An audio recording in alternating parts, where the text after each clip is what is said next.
need to get rid of this Registeel. Close combat is going to lower our defense by 2 stages, but just for the disrespectful content, let's see how much this does.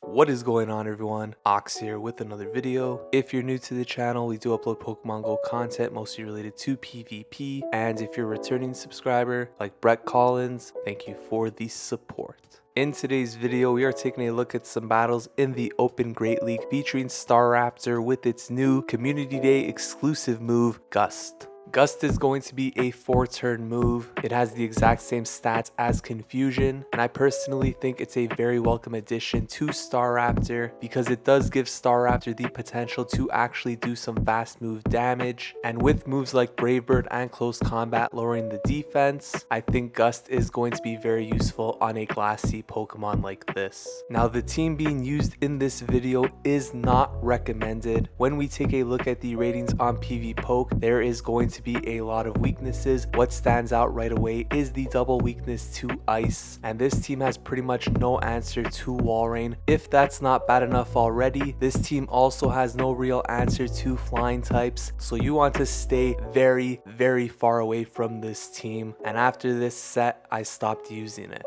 If you enjoy this type of content, please consider leaving a like and a comment down below. It really helps the channel grow. And without any further ado, let's jump into the first battle right now.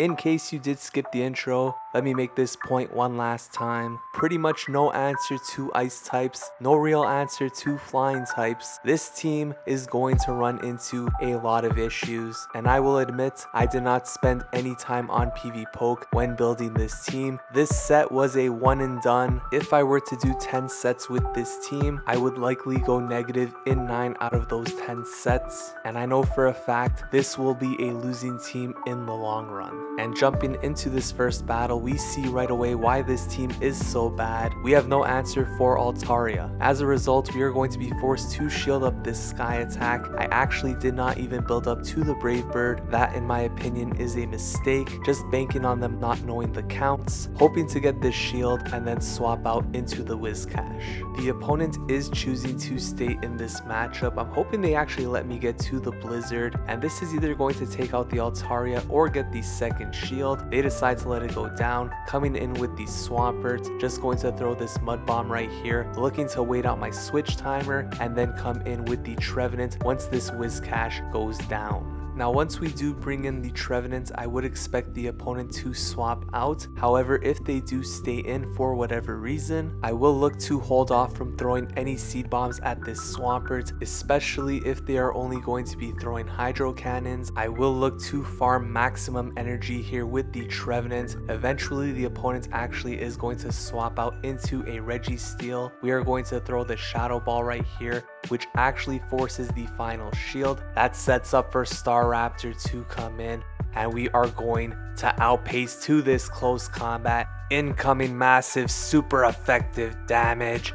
Bang! There it is. Not enough to KO, but we do get the CMP tie. That means we do not need to shield this, setting up for Trevenant to come in and Shadow Claw down, finish off the Swampert. Opponent doesn't want the smoke. Let's hop into battle number 2.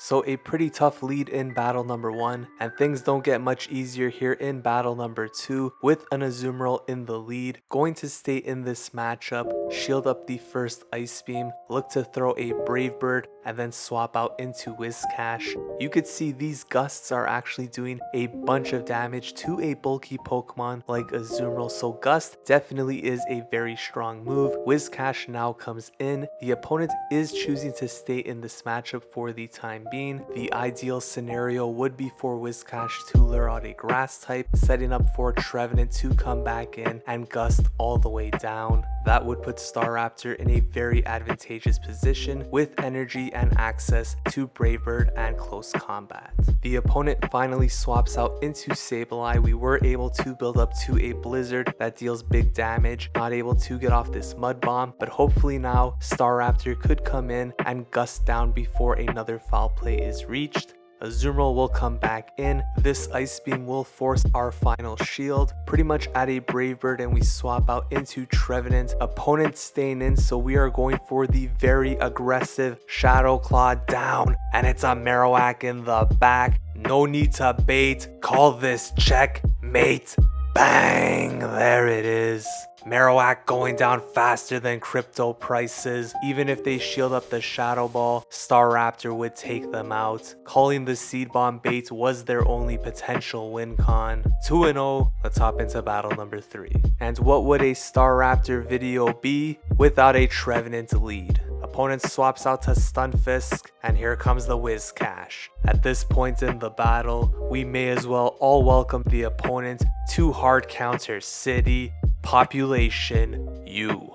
Now, despite how good of a position it looks like we're in right here, it was actually such a good position to be in that I stopped counting the opponent's moves. And as a result, I was not sure if this was an earthquake or not. In order to maintain the alignment, I decided to shield, but we do end up getting baited by a rock slide. Going to look to build up to a blizzard right here in order to force the opponent to dump its energy. Staraptor will come back in. Trevenant going to swap out immediately, and it is a Registeel in the back. At this point, we are just going to go straight Shadow Ball right here. Even if the opponent does decide to double shield, we should be able to put this low enough in HP where Staraptor could come back in and finish the job off with a close combat. Even after lowering our defense with a close combat, Staraptor should still be able to handle that Trevenant in the back. No need to shield the Zap Cannon here. Going to preserve this final shield for the Staraptor. Want to get off this close combat as soon as possible. Need to get rid of this Registeel. Close combat is going to lower our defense by 2 stages, but just for the disrespectful content, let's see how much this does.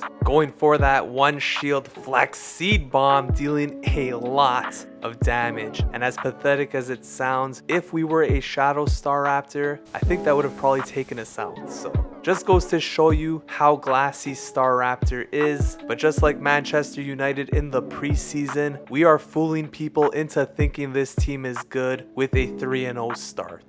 Staraptor into Shadow Ninetales. This is a pretty interesting spot because Weather Ball is doing a lot of damage. I think we would just barely survive, but we can't exactly Gust down here before another Weather Ball comes through. So going for the close combat, opponent decides to let that go through, and here comes Walrein, which means this game is officially over. Whiscash comes in here, cannot beat a Shadow Walrein in just about any situation, so this team pretty much loses entirely to Walrein. We were lucky enough to avoid it in some of those earlier battles, but right now you see just how bad this team actually is, and this is why you do not want to run it. They even catch this Mud Bomb onto a Trevenant, giving us that Amber Heard treatment. We were out here cruising to a 3-0 start, and this guy comes in here with their Walrein, taking a dump on our win streak. Not nice.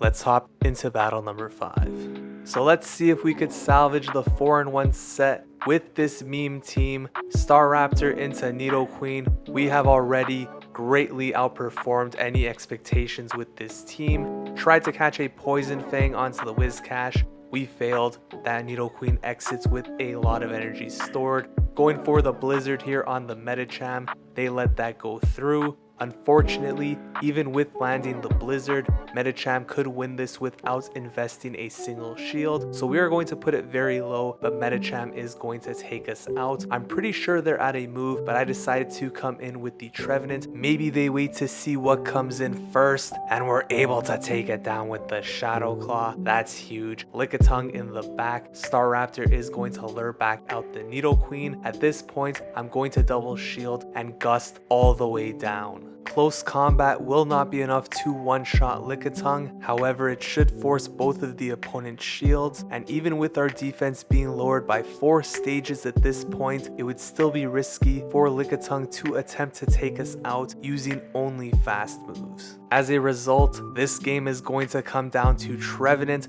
one-on-one with Lickitung. Shadow Claw and Shadow Ball being resisted by the Lickitung, Power Whip and Body Slam being resisted by the Trevenant, Seed Bomb doing neutral damage, Lick doing super effective damage. This matchup definitely favors Lickitung in almost every situation, but now it comes down to this. It is a race to the next charge move, Seed Bomb or Body Slam. Trevenant able to make it for the biggest Seed Bomb bang you've ever seen. Trevenant, a Lickitung counter, confirmed. 4-in-1 set. I will be the first to admit that this was a fluke and you do not want to run this team. I would very likely go 0-5 if I decided to run it again. Staraptor is a very fun pick, but difficult to build a team around. If you enjoyed this video, please consider leaving a like and a comment down below. And if you'd like to see more content like this, consider subscribing. Thanks for watching.